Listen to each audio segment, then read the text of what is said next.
Welcome back to the Book of Swada. ಇವತ್ತು ಈರುಳ್ಳಿ ಬಾತ್ ಅಥವಾ ಆನಿಯನ್ ಪಲಾವ್. ಅದಕ್ಕೆ ಏನೇನು ಬೇಕಂದರೆ 3 ಮೀಡಿಯಮ್ ಸೈಜ್ ಈರುಳ್ಳಿ ಸ್ವಲ್ಪ ಬಿಗ್ಗಾಗಿ ಸ್ಲೈಸ್ ಮಾಡ್ಕೊಳ್ಳಿ. ಅದನ್ನು ಡೈರೆಕ್ಟಾಗಿ ಜಾರ್ಗೆ ಹಾಕ್ಕೊಳ್ಳಿ. ಈ ಡಿಶ್ಶು 1 ಪಾಟ್ ಮೀಲು ಆ್ಯಂಡ್ ಎಲ್ಲ ಫಸ್ಟ್ ಜಾರ್ಗೆ ಹಾಕ್ಕೋಬೇಕು. ಏನು ಉರಿಯೋ ಅಂಥದ್ದು ಏನಿಲ್ಲ ಆ್ಯಂಡ್ ಈಸಿ ಕೂಡ ಕ್ವಿಕ್ಕಾಗೂ ಆಗುತ್ತೆ. ಸೊ 3 ಮೀಡಿಯಮ್ ಸೈಜ್ ಈರುಳ್ಳಿ ಜೊತೆಗೆ 2 ಮೀಡಿಯಮ್ ಸೈಜ್ ಟೊಮ್ಯಾಟೊ ಇಷ್ಟು ದಪ್ಪದಾಗಿ ಹಚ್ಚಿ ಹಾಕ್ಕೊಳ್ಳಿ. ಶುಂಠಿ 1-2 ಇಂಚಸ್ಸು, ಗ್ರೀನ್ ಚಿಲ್ಲಿ 5-6, ಅದು ಖಾರ ನೋಡ್ಕೊಂಡು ನೀವು ಹಾಕ್ಕೊಳ್ಳಿ. ನಾನು ಮೀಡಿಯಮ್ ಖಾರ ಹಾಕಿದ್ದೀನಿ. ಬೆಳ್ಳುಳ್ಳಿ ಬಂದು ಒಂದು 12-14 ಕ್ಲೌಸ್ ಅಷ್ಟು. ಪುದೀನ ಹಾಕ್ಕೊಳ್ಳಿ ಡೈರೆಕ್ಟು, ವಿತ್ ಸ್ಟೆಮ್ಮೆ ಇರಲಿ, ಏನು ತೊಂದರೆ ಇಲ್ಲ. ಕೊತ್ತಂಬರಿ ಸೊಪ್ಪು ಸ್ವಲ್ಪ ಹಾಕ್ಕೊಳ್ಳಿ, ಸ್ವಲ್ಪ ಅಲ್ಲ ಜಾಸ್ತಿನೇ ಹಾಕ್ಕೊಳ್ಳಿ. ಹಾಗೆ ಅದ್ರ ಜೊತೆ ಒಂದು 4 ಪೀಸಷ್ಟು ಚಕ್ಕೆ,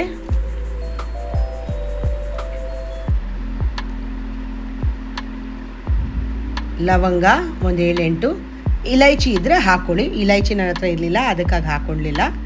ಆ್ಯಂಡ್ ಸ್ಟೋನ್ ಫ್ಲವರ್ ಹಾಕ್ಕೊಳ್ಳಿ, ಅದು ಸಖತ್ ಟೇಸ್ಟ್ ಕೊಡುತ್ತೆ. ಇದಕ್ಕೆ ಒಂದು 3 ಟೇಬಲ್ ಸ್ಪೂನಷ್ಟು ಧನಿಯಾ ಪೌಡರ್,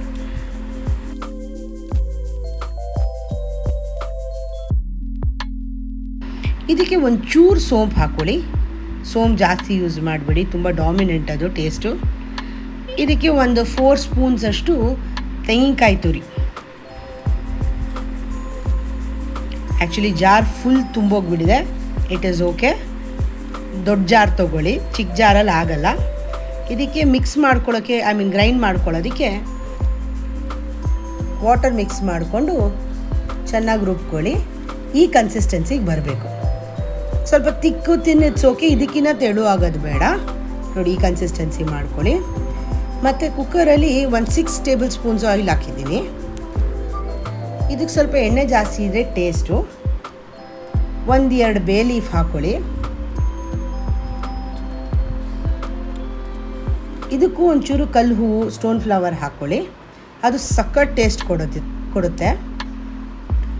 ಆ್ಯಂಡ್ ಇದಕ್ಕೆ ಏನು ಬೇಕಾದ್ರೂ ತರಕಾರಿನೂ ಹಾಕ್ಕೋಬೋದು. ನಾನು ಬಟಾಣಿ ಹಾಕ್ಕೊಂಡು ಸಿಂಪಲ್ಲಾಗಿ ಇಟ್ಟಿದ್ದೆ. ಪುದೀನ ಚೂರು ಜಾಸ್ತಿ ಹಾಕ್ಕೊಂಡಿದ್ದೀನಿ, ಬಟಾಣಿ ಹಾಕ್ಕೊಂಡಿದ್ದೀನಿ.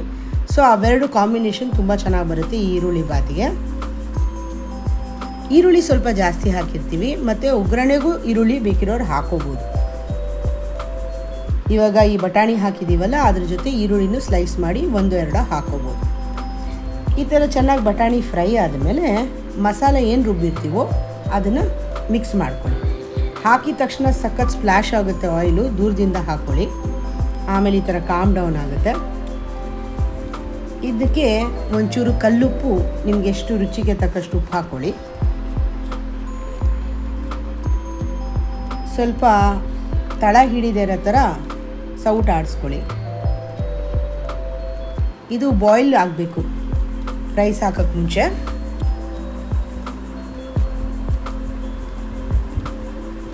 ನೋಡಿ, ಲೈಟಾಗಿ ಬಾಯ್ಲಿಂಗ್ ಶುರು ಆಗಿದೆ. ಈ ಥರ ಮಸಾಲ ಬಾಯ್ಲ್ ಆಗ್ತಾ ಇರಬೇಕಾದ್ರೆ ತಳ ಹಿಡ್ದಿದೆಯಾ ಏನಾದರೂ ಅಂತ ಸ್ಟರ್ ಮಾಡ್ಕೋತಾ ಇರಬೇಕು. ಈಗ ರೈಸ್ ಆ್ಯಡ್ ಮಾಡೋ ಟೈಮು. ನಾನು 1/4 ಪಾವಷ್ಟು ಅಕ್ಕಿ ಹಾಕಿದ್ದೀನಿ. ಇವಾಗ ಜಾರಲ್ಲಿ ಒಂದು ಸ್ವಲ್ಪ ಮಿಕ್ಕಿರುತ್ತಲ್ಲ, ಅದಕ್ಕೆ 1 ಗ್ಲಾಸ್ ವಾಟರ್ ಹಾಕ್ಬಿಟ್ಟು ಮಿಕ್ಸಿ ಜಾರಿಂದ ಕುಕ್ಕರ್ಗೆ ಹಾಕಿದ್ದೀನಿ. ಈಗ ರೈಸ್ ಮಿಕ್ಕಿತ್ತಲ್ಲ, ಅದಕ್ಕೆ 1 ಗ್ಲಾಸಷ್ಟು ವಾಟರ್ ಹಾಕ್ಕೊಂಡು ಇದಕ್ಕೆ ಮಿಕ್ಸ್ ಮಾಡ್ತಾಯಿದ್ದೀನಿ. 1/4 ಪಾವ್ ಅಕ್ಕಿಗೆ 2.5 ಲೋಟ ನೀರು ಸಾಕು. ಸೊ ಅದರಲ್ಲೇ ಒಂಚೂರು ನೀರಿತ್ತು, ಆಮೇಲೆ ಎಕ್ಸ್ಟ್ರಾ 1/4 ಗ್ಲಾಸ್ ಮಿಕ್ಸ್ ಮಾಡಿದೆ.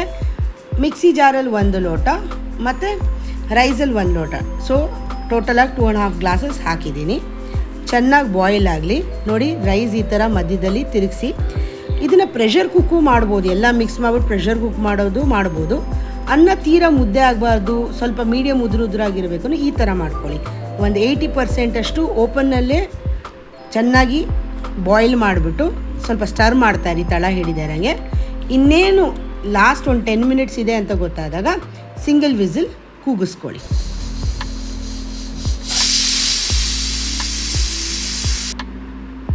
ಸೊ ಇವಾಗ ಕೂಲಾಗಿದೆ, ನೋಡೋಣ ಹೇಗೆ ಬಂದಿದೆ ಅಂತ. ನೋಡಿ, ಈ ಥರ ಮಸಾಲ ಎಲ್ಲ ಮೇಲಿರುತ್ತೆ, ರೈಸ್ ಎಲ್ಲ ಸೆಂಟ್ರಲ್ ಇರುತ್ತೆ, ಸೈಡ್ಸ್ ಎಲ್ಲ ಮಸಾಲ ಇರುತ್ತೆ. ಹೀಗೆ ಚೆನ್ನಾಗಿ ಸ್ಟರ್ ಮಾಡ್ಕೊಳ್ಳಿ, ಎಲ್ಲ ಮಿಕ್ಸ್ ಆಗಬೇಕು. ನೋಡಿ ಮೀಡಿಯಮ್ ಉದುರಾಗಿ ಬಂದಿದೆ. ಕುಕ್ಕರ್ ಪ್ರೆಷರ್ ಮಾಡಿಬಿಟ್ರೆ ತೀರಾ ಮುದ್ದೆ ಬಂದುಬಿಡುತ್ತೆ. ಆ್ಯಂಡ್ ಸ್ಟರ್ ಮಾಡೋದು, ಕ್ಲೀನಾಗಿ ಮಿಕ್ಸ್ ಮಾಡೋದು ಒಂದು talent, so that rice break ಆಗೋದಿಲ್ಲ ಅನ್ನೋದು.